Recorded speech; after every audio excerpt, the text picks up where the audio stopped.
These are instructions for creating the template for a 3D box in Reallusion Iclone. You need to start out with a 512 by 512 pixel box and then divide it into squares.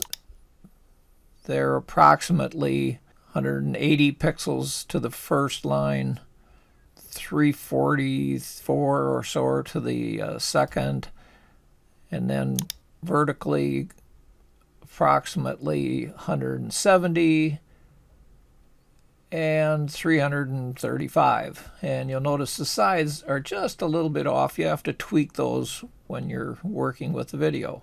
So once I've created the template, then I just simply will use that as a guideline for overlaying the images.